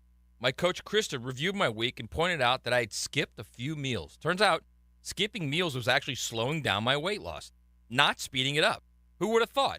And get this, she also advised eating more fats. Yep, the good stuff like butter and oil to get me back to losing 4 to 5 pounds per week. Now here I am, closing in on 30 pounds lost with Awaken 180 weight loss. It's these kinds of insights you just don't get when you're flying solo. That's the beauty of Awaken 180. The coaches aren't just cheerleaders. They're like your personal weight loss strategists, making sure you stay the course and reach your goals. It's not just about shedding pounds. It's about learning the how so you can keep it off for life. Get your consultation on the calendar this month and get ready to start the new year with a proven plan. Reserve it online at awaken180weightloss.com. That's awaken180weightloss.com. So I'm here with Danny Van Sickle, director of the Electrical Training Alliance. Danny, tell me about your program. Hey, Rick, we're a 5-year electrical apprenticeship. Our students start out making over $30,000 a year, and right now graduate making over $80,000 a year, including benefits. There is no tuition and no student debt. You just have to apply and get accepted. Did you say no tuition and no student debt? You heard that right, Rick. Once you're accepted into the program, your only costs are the books and the course fees, around $700 a year. Wow, that sounds like an amazing opportunity. How can I learn more? Just go to etajax.org, and you can apply there. Apply by May 23rd. This is your Mad Dad's Update with Chapter President Donald Ford. Mad Dad's is asking for good, committed men who want to be part of an organization that has been around for 17 years. We are a group that is part of the solution, not the problem. We are a group that don't stand around murmuring and complaining, but get into action and hit the streets to get the community to break the code of silence to remove the murderers off our streets. We do not require a lot of time. Just willing and able bodies to get involved. We've had far too many murders this year already not to get involved. If you want to be part of this great organization, call 904-718-1649. We're looking for men, not men acting like boys. Hit me on Facebook and tell me what you think. For information about Mad Dad, go to Mad Dad's Jacksonville Chapter Facebook or MattDadJacksonville.com. At ABBQ, They are turning up the heat on game day with a spread that'll make your taste buds do a victory dance. Football and barbecue always play together. I'm talking mouthwatering wings, juicy burgers, and tantalizing appetizers that'll keep your hunger in check as you cheer for your team. Come for the food and football, and stay for the teal-colored Jell-O shots, your destination for mouthwatering barbecue and an unforgettable game day. ABBQ, meet and drink with us. Mia O'Brien. Fun-loving girl. Weekdays on XL Prime Time. Likes to laugh. Lives to love. No dull moments tolerated. Mia's quick hits are driven by Arlington Toyota on the video and social channels of 1010XL. Did you know the 2023 Honda CR-V Hybrid never needs to be plugged in? The onboard system charges the batteries for you. When you think Honda, think hybrid. Good for the environment, great for your budget. Visit your local Honda dealer to experience the CR-V of the future today. If your ride is making strange noises, don't wait and make it worse. Come to Action Transmission on Merrill Road. My expert technicians can diagnose the problem and likely fix it fast. Experience the difference at Action Transmission on Merrill Road. Are you a business owner looking to grow, sell, acquire, or even go public with your company? Need help to find funding or business partners? Otterson Wealth Advisors will evaluate your company and provide the guidance that's right for you and your business needs. Maybe you're ready for retirement and need a succession plan for your business. Let Otterson Wealth Advisors guide you through the process. Visit OttersonAdvisors.com. Otterson Wealth Advisors, your goals, our expertise. Raymond James Associates, Inc., member New York Stock Exchange, SIPC. This is Walker Little of your Jacksonville Jaguars for Kingfish Pest Control. I've been a Kingfish customer for a while now and can confirm that their service is incredible. Not only do they protect my family from pests, Kingfish's office staff is the friendliest around. They even email me a photo of the tech before arriving at my home. Kingfish Pest Control is a proud partner of the Jacksonville Jaguars. Be sure to enter their Swat That Kick sweepstakes for free pest control for 3 years. Go to kingfishpest.com and tell them Walker Little sent you. Are you about ready to deck the halls for the holidays, but your home is cluttered with unwanted junk? Don't let the mess dampen your holiday spirit. Call J-Dog Junk Removal. And it's not just about cleaning up your space, it's about making a positive impact. You deserve a clutter-free home to celebrate in style. They're on a mission to make your holidays brighter and your home junk-free. Call now at 844-GET-JDOG or enter your zip code at jdog.com. J-Dog Junk Removal. Veteran-owned, veteran-operated. Post-game Monday on 1010XL is brought to you by Dandy Foods, makers of quality fresh sandwiches and home of the good stuff. 1010XL is presented by Farah & Farah, exclusive injury law firm of the Jacksonville Jaguars. Protecting you and your family. Call 396-5555. Jacksonville. Let's ring up another guest on the All-Pro Roofing phone line. Back here on 1010XL and 92.5 FM in the city of Jacksonville. We are glad you are with us. Well, bowl season is underway, but really right now there is so much going on in the world of college football, from the transfer portal. The early signing period is this Wednesday. Really, there's too much going on in the month of December. I wonder if they're going to look at moving things around at some point in the future. But as it stands right now, it could be a very interesting week at the University of Florida. And with that, let's head to Gainesville. One of our guys down there is Andrew Spivey. GatorCountry.com does a terrific job covering the Florida football team, and he's always kind enough to join us here on 1010XL. Andrew, how you doing? I'm doing good. And, yeah, you make a good point. And, you know, Hugh Freeze brought that up last week. You know, teams that are in the bowl games, think about how, you know, just absolutely hectic their schedule is right now. You know, trying to get their team prepared for a bowl game, trying to navigate the transfer portal, trying to navigate high school recruiting, you know, and if, you know, God forbid you lose a coach and you're having to look for a coach, that's a lot of stuff going on in a 24-hour period. You know, I don't know that having the transfer window open earlier or maybe even a little later, I don't know. There has to be some kind of change. Too much is going on, and I think a lot of people are getting overlooked because of it. Yeah, I thought it was interesting, Andrew. I had Bill Bender of the Sporting News on my show last week, and he basically said the transfer portal being open right now is the equivalent of if the NFL started free agency on Wild Card Weekend. It's just insane that they do it right now when you're in the middle of your season still with these bowl games on the horizon. But nevertheless, that's where we are. And with Florida, look, people were getting upset they've been hot in the last 24 hours, right? They have had 3 commitments out of the transfer portal at the time you and I are talking. Yeah, 3, and 3 at positions of needs. Started yesterday afternoon when San Diego State offensive line transfer Brandon Crenshaw Dixon committed after his official visit. And Dixon's a guy who is a really, really good pass blocker. Struggles a little bit in the running game, but is a guy that's started at both tackle spots, left and right. And if you watch Florida last year, they need tackles in a very, very big way, and especially need someone to kind of team up with Austin Barber. So getting him was big, and obviously we have to see how he adjusts, when he gets to the SEC. But he's a guy that they think pretty highly of. I think he could step in and fill one of those tackle spots. And then yesterday evening, go up and they fill another hole with Joey Slatman, the Penn transfer, and he was a highly regarded guy. I mean, Auburn jumped in the mix for him. Texas A&M jumped in the mix from him. Michigan was in the mix from him, and Florida beat out North Carolina and Michigan for him.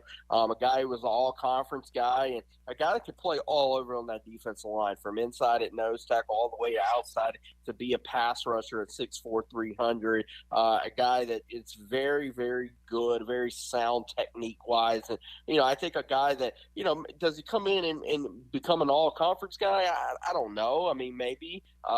Is he an All-American? Probably not, but he's a guy that comes in and fills a gap for Florida, gives some experience to help some of those younger guys like Kelby Collins, TJ Searcy, and maybe even a Justice Boone as he, kind of recovers from injury. And then they went and got an Oregon DB transfer in Traquez Bridges, who is a Alabama guy who went out to Oregon and played, and a guy who's played a lot of corner, but wants to get back to his roots at safety. And again, if you watch Florida play, they need some safety help, especially to kind of team up with Jordan Castile. So 3 big pickups there and 3 big positions of needs, going into the signing period. I thought, Florida needed 1 to 2 offensive linemen, probably 2.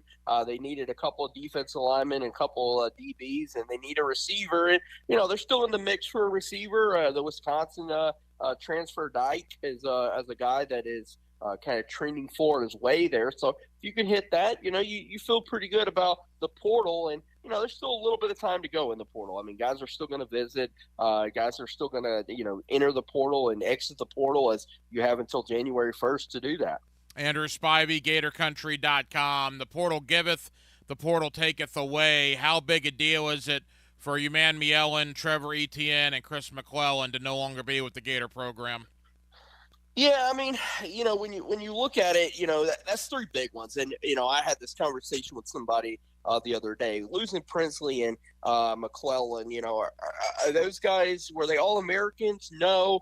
Were they absolute, difference makers? No, they weren't. But they were 2 of your better players on a team that, lacks some talent right now, and a team that, has a tough schedule next year. So losing those 2 hurt because of that, because of the experience, because of just what they kind of brought to the table. Again, I don't expect either one of them to go anywhere and, end up being first-round draft picks, but they're contributors. Losing Etienne just hurts. There's just no way around, losing Etienne. I mean, that was probably your best player on offense, him and Trey Wilson, and he was your go-to guy in the last few games when you needed scores. That was your guy. And even furthermore than that, is it was a perception standpoint that you just lost your best player with a year going into next year where, everyone kind of thinks Billy's job's on the line and he's on the hot seat, and they need to score points and win football games in the toughest schedule in America, and you just lost your best player. So that one hurt. Can you feel his role at running back? Sure. I mean, running backs now, they rotate in and out, but from the perception standpoint, it hurts in a very, very big way. Andrew, you took the words right out of my mouth. I think Trevor Etienne's a very good player, but optically that was the bigger deal to me. Look, and I wonder this. If his name was Trevor Johnson with the same stat line, I think people would be upset, but I don't know if they'd be over the top. Because he's Trevor Etienne and because of his brother and all the stories that have been written about him, I think optically that's a bigger deal from a PR standpoint than maybe even what it is on the field. Yeah, I agree, and again, that's unfortunately the day and age we live in with social media and with the NILs and stuff like that, where guys are out promoting themselves more and more, and guys are buying T-shirts and different memorabilia of each player, and you have a guy like Travis with just up the road in Jacksonville who promotes his brother a lot and talks highly of his brother, and we all know Travis's success at Clemson, and while Trevor hasn't had that, we all thought he could be that guy. So like you said, it's just the optics of it look really bad. It looks like there was something more to the puzzle in the locker room than maybe we all thought, and it just hurts. But again, as far as on the field, you got Montrell, you got Treon Webb, and you're bringing in Daniels out of Mississippi, and you have a chance to flip the Arkansas running back, and not to mention you get Cam Carroll back from an injury, and heading into the fall last year before he tore his ACL. However, there's a lot of reports that he was looking really good in scrimmages. So, as far as running backs go, that's something I'll kind of never question with Billy Napier. I think he'll be fine there. It just perception at the moment looked bad when Trevor Etienne got in the portal. Andrew Spivey, GatorCountry.com. All right, on Wednesday, Andrew, is the early signing period. Used to be a gigantic day. You and I have had this talk. I wish it would go back to February, where it was kind of the Super Bowl for recruitniks, but now it's mainly done in December, and to me it's kind of lost a little bit of its luster, kind of buried by the NFL a little bit. But having said that, the Gators have some questions coming into Wednesday. First and foremost, it appears all is well, and DJ Lagway will be a Florida Gator by Wednesday evening. Yeah, I mean, there was some questions going into the weekend. Last week, Texas A&M made a stop by there. Clemson made a stop, and really A&M was the school that kind of put the most pressure on Florida. Lagway grew up an Aggies fan. Pretty close to College Station, and had talked a lot about A&M before he committed to Florida. And then Mike Elko gets the job. They bring in the new offensive coordinator, and they went all in on DJ. And when you kind of look at the optics of everything, you had the opportunity to go play for your childhood school with a new coach that's probably going to be around your whole career, or you go to Florida where you're going to be the savior or look to be the savior with a coach that has a little bit of the hot seat, and that was what A&M pitched to him big time. And I'll say this, credit to DJ Lagway. He's a guy who really believes that what he says and his word means something. He's really took on this role of being the leader of this class, and props to him for sticking it out. And I always say this, and if you're a great football player, you're a great quarterback, coaching changes don't affect you as much as some other guys do. Let's go closer to home. LJ McCray, the 5-star D lineman from Daytona Beach, Mainland, who just had a state championship. Mainland beat St. Augustine for the state title. We know he's visited Auburn. We know he's visited Florida State. What do we know about McCray going into Wednesday? Yeah, I mean, Auburn, Florida State, they haven't given up at all on McCray. And, McCray's been pretty open about wanting to take those visits. Right now, everything kind of seems to point towards Florida holding on to McCray. He has a really good relationship with Mike P. in Gainesville. Billy Napier, he also has a good relationship with Lagway. Everything that we've been told is McCray, just wanted to take visits and hear everybody out, but that ultimately he felt Florida was home. He sees the opportunity that he's going to probably play a lot as a freshman next year. So I would say right now I'm picking Florida to hold on to McCray, which is an absolute monstrous win for the Gators. All right, so if you're right, they lose Phil Samee, they get McCray, that'd be pretty good. Now Amaris Williams is a guy that's been committed to Florida for a long time. There was some talk, I believe, Ohio State, but now all you hear is Auburn. What's your thought about Amaris Williams, who still, as we are speaking, is still, I guess, verbally committed to Florida? Yeah, it's a weird one. It's a really weird one. You have an opportunity with Williams, who he's been a guy who is been up and down on where he's going to visit, where he's going to commit to, and everything else. And, for about the last 2 months seemed like his, recruitment has wavered. And Ohio State was the leader for a while. And then Auburn jumped out of nowhere and became the leader. And Georgia even got in the mix a little bit there. Auburn's the team that, in my opinion, right now has the most buzz around it and is the team likely to flip Amarius. But there's a lot of optimism still in Gainesville that they can hold on to him. And, rightfully so. I mean, he's had every opportunity to flip, and he just hasn't flipped yet. There's something keeping him holding on to Florida. Right now I would say it's probably 60-40, 70-30 that he goes to Auburn. But, this is one that's probably going to come down till Wednesday morning when ink hits paper. Andrew Spivey, GatorCountry.com. All right, Andrew, give us a blueprint of Wednesday. What else should Gator fans be looking at? Any other guys that you think are in danger of flipping, and uncommitted guys that may ultimately choose the Gators? Yeah, probably the only other guy that Florida needs to really pay attention to is Darius Hayes flipping to Miami. Took a late visit there on Thursday for an official visit over the weekend there. And that's one that, kind of has Florida a little bit concerned. Miami has a lot of momentum there. And, linebacker's kind of a position of need for Florida, and it does look like Miami, may steal the long-time Gator commit on Wednesday. It does look like Florida has an opportunity, though, to go flip running back Jaden Blah from Arkansas, the Georgia native, visited Alabama this past weekend, Florida the weekend before. He has a great relationship with Jaluk down in Gainesville, likes the the running game and the ability that Florida has of rotating so many guys into the game.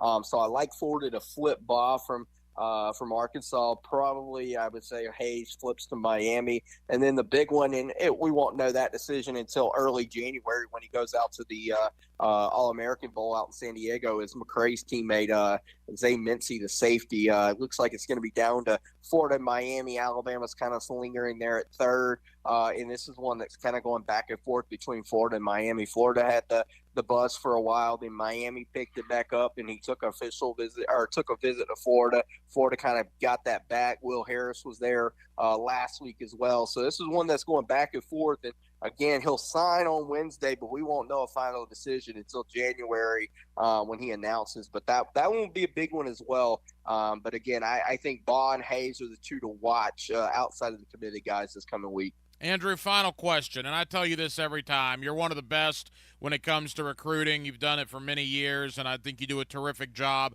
Tell Gator fans who are not as in tune to it as you are, is it going to be a good year? The guys that they've lost, how much does that hurt the overall class? I mean, if everything goes to plan the way you believe it will, how would you assess Billy Napier's recruiting class this year? I think they hit a home run with DJ. Having a guy who is a generational talent at quarterback, guy who broke the state record for touchdowns in a year in Texas over Greg McElroy's old record. Getting a guy like McCray, those are two guys that are instant, difference makers on this team that make you think, okay, this is really good. The middle of the pack is pretty good with Miles Graham and, Fletcher Westfall, the offensive lineman. So that they've got some good pieces. I think they miss, that defensive line class that looked so good a month and a half, 2 months ago, where they had Amarius Williams, where they had Jamonte Waller committed, Nazir Johnson, who flipped to Georgia. So I think that they hit a home run in several areas, and then in a few areas it just didn't look good. Defensive line being one of them. Offensive line, they still didn't, go out and sign that absolute day one starter at tackle. They got it in the portal, but not in the high school ranks. And then the bottom half of the class is kind of, just me. But that's kind of to be expected there for a class that, was at one time number 3 and looked really, really good to go through a 5-7 season. I think you're looking at an A+, effort because you were able to hold on to the guys you were. Was it as good as it was? Absolutely not. I'd say it's probably in a B range there. Needs to get better, but for a 5-7 season, it's pretty good. I'm actually shocked that it held on as much as it did after as bad as the season went. Andrew Spivey, GatorCountry.com. Andrew, tell the folks here in Jacksonville that want to follow the signing day coverage on Wednesday what they can expect over at GatorCountry.com. Yeah, we'll be up and, ready for the fax machine. We're still doing fax machines, in 2023 here. And as letter of intent start coming in, they'll be in about 7 o'clock starting on Wednesday, and they'll come in throughout the day. So we'll be updating as those come in and, updating kind of the latest on what's going on with Baugh and Hayes and Xavier and Amarius Williams. If anything changes there, we'll be updating that throughout the day. And then, kind of following up on that, we'll be still following the portal. As Wednesday won't end the portal for these guys, and then we'll get ready to head down to Orlando and watch DJ play in the Under Armour All-America game. Andrew, great stuff, man. Know you're busy this week. Really appreciate it. If I don't talk to you beforehand, have a happy holidays, and we'll do it again early in 2024. Absolutely. Please put my Atlanta Falcons, a new football coach, under the tree, please. Yeah, by the way, it would be nice, since you're a Falcon fan, can you take care of Indianapolis on Sunday? All of a sudden, we're in a battle with them in Houston here in Jacksonville. Send us a new coach, and, we probably can win. I think that at times Arthur Smith forgets he has Bijan Robinson, Drake London, and Kyle Pitts on the field. Total of 13 touches for those guys against Carolina. Wow. Well, it ain't as bad as it is in Jacksonville, I promise. Oh, gosh. Sunday night was awful. Hopefully the Falcons can do the Jaguars a solid coming up on Sunday. Thanks, Andrew. You got it, Ryan. Take care, buddy. Now, today's takeaways, brought to you by Key Buick GMC, where our family dealership has been helping families buy vehicles for over 50 years. And thank you to Andrew Spivey, GatorCountry.com, for joining us tonight here on Hacker After Dark. Again, the transfer portal is very active, and early signing day kind of sneaks up on us right in the middle of all the NFL stuff going on. But early signing day all over the country is on Wednesday, and we'll see what Billy Napier can do. He's certainly lost some guys from what was a top 3 class, and we'll see if he can salvage it and remain in the top 10. Biggest takeaway from the evening tonight on Hacker After Dark, well, it certainly revolves around the Jacksonville Jaguars and the reality of the situation. The Jaguars are not an elite team. The Jaguars are not a top-tier team in the AFC, at least not right now. You cannot be an elite team losing 5 games at home. You cannot be an elite team scoring 1 touchdown in 3 big home games this year combined against Kansas City, San Francisco, and Baltimore. Does that mean the Jags are not good? Of course not. They're 8-6. They currently lead their division based on tiebreakers, but all the talk about the number 1 seed and all the talk about Jacksonville being in the same realm with Baltimore and Kansas City has gone bye-bye and probably will not come back this year. A successful year from here on out is making the playoffs and then seeing what happens in round number 1. But based on what I've seen right now and based on injuries and everything going on, I think getting in the playoffs is a win. Not making the playoffs would be a fail after an 8-3 start. But then I really don't expect Jacksonville to do very much once the playoffs do get underway. Well, that'll just about wrap it up for what has been a very busy Monday night edition of Hacker After Dark here on 1010XL and on 92.5 FM. Certainly appreciate you guys hanging out with us this evening.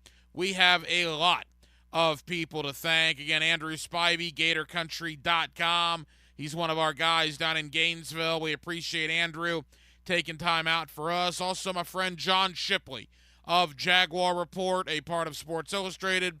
Thank you to John for taking time out to review Baltimore and preview what is going to be a very